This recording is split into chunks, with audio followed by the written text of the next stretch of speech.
when Pappy Osbecker came to this country, he was only 16 years old and he came to Philadelphia with a quarter in his pocket. And so he managed to get a job. They were building the railroad from Philadelphia to Harrisburg. And he got a job on that, helping to build the railroad. And he worked on it until he got to Sheraton, Pennsylvania. And there was a merchant from Kleinfeldersville that he came to the place to pick up freight. So Pappy got to talking to this man by the name of White at the store in Kleinfeldersville. And as it so happened, Pappy had been a apprentice in Germany in a store. And that's what they were talking. This man White says, "How would you like to come and work for me?" And Pappy said, "Yes, Right down his alley. this would be right."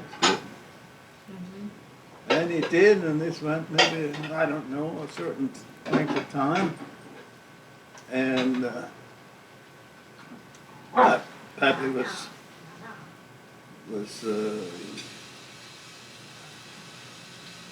going around, you know, and he met this Amanda Handy. So he married. He got her in trouble, and he married her. Then he said to Mr. White, he said, "No," he said, "I have a wife, and I've got to support a wife, I need a little more money." And this was all right. He worked for him for a couple of years, and they lived. Do you remember where Uncle Ammon and Aunt Amanda lived? Over both those papas.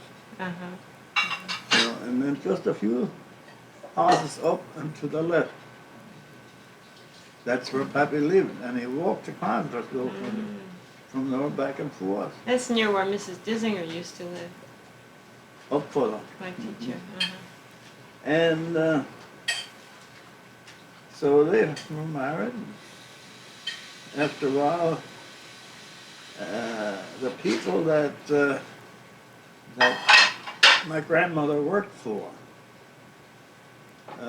backed him to buy a hotel. And he bought not a hotel, but a store. And this was down at the Little Red Schoolhouse. Across from the Little Red Schoolhouse, there was a store.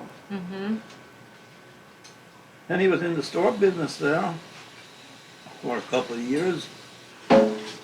When the one up at Cocalico, that man went bankrupt. And so Mr. Reese loaned him more money, and he went in the store business up at Cocalico. Just a minute. The one that you said was across from the school, was that from the Kleinfeldersville school? You No, the Cocalico school, the Little Red Schoolhouse, where I went to school. Oh. And right down from it, there was a store. Oh. I didn't know where that was. Where was that Little Red Schoolhouse? Well, you know where Pappy's Osbecker store is, Yeah.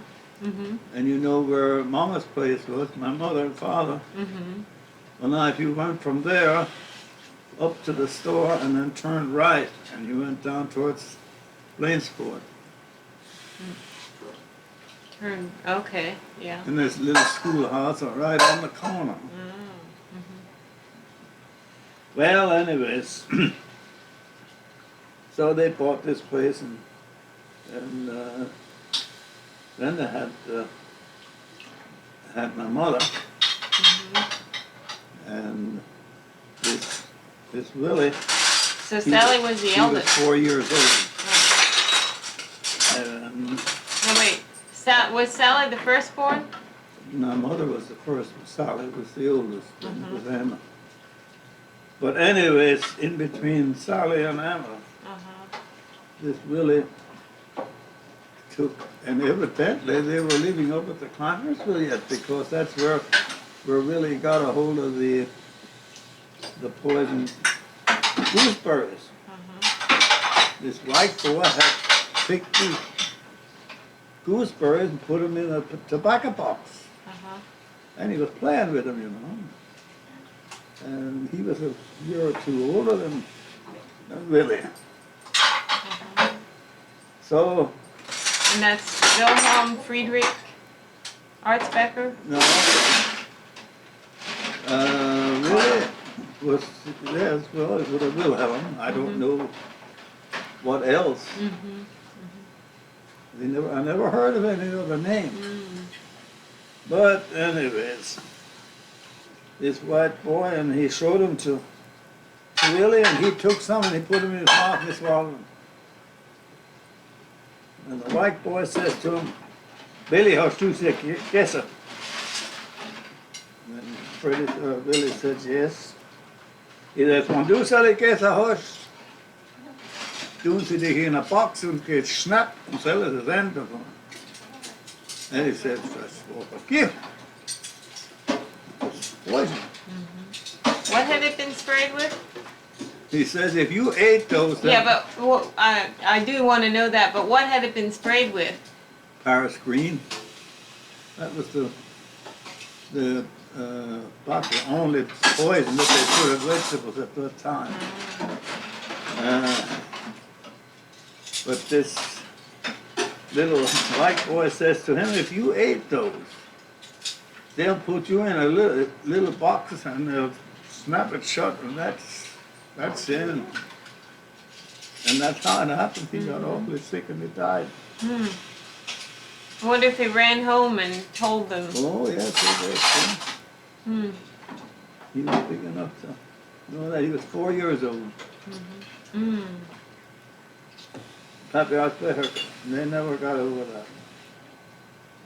He had 7 girls after that, and every time he'd come down after the child was born, he said it was a girl. He wanted a boy so bad.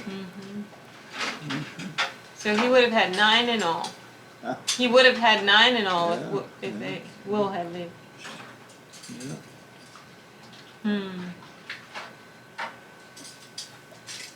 And was Grandpa Arzbecker, what was his religion? Well, he was Lutheran. Lutheran? German Lutheran? And then Martin Dinger, was it Martin Dinger? Oh, my grandmother Dinger. Her name was Leah. And her maiden name was Mellinger. Yeah, she was Leah Mellinger, and married to my grandfather, Peter K. Dinger, Peter Kurtz Dinger. I guess you never know it, but on the old stone house, you know, there was a plaque up in near the peak of the roof, and there it said, in 1848, built by John Kurtz. And this was my grandfather Dinger's father-in-law. And he also built the house down below on the other side of the street. And that was for another Mellinger. John Kurtz built those 2 houses. And before those houses were built, the road that went down to the mill was down along the creek. And that was part of the Conrad-Weiser Trail. See, that came down over the mountain and went over through to Shennick and into Ephrata to the cloisters. Because Conrad Weiser he was a man, he could parley with the Indians, and he was a religious man. And the cloisters, I don't know exactly what church they were. They were brothers, and I believe that they were kind of like the Mormons. And the cloisters, it was called the cloisters. They had brothers they and were sisters. kind of going like the, what are those people up in New England where they weren't allowed to marry? The Shakers. The Shaker. Yeah, There was something in that order, but I Mhm. don't think it was the Shakers. Mhm. But I've never gone through the cloisters. Mhm. We went with Grandma one time. Huh? We went with Grandma one time, and she couldn't get through that one door. Yeah. Remember? Yeah. So that's how that was. And of course, your grandmother married your grandfather. She was 25 and he was 37. And of course, I was the first born of that marriage. Mhm. And Grace was after you. Second. Mhm. And Mama, during Grace's birth, got a bad rupture. And then there were no children for 7 years. Ah. And she went to Lancaster Hospital and got the rupture taken care of. And then there was one every 14 months. Then there were, what, 6 more? Yeah. Well, thank you. You're welcome.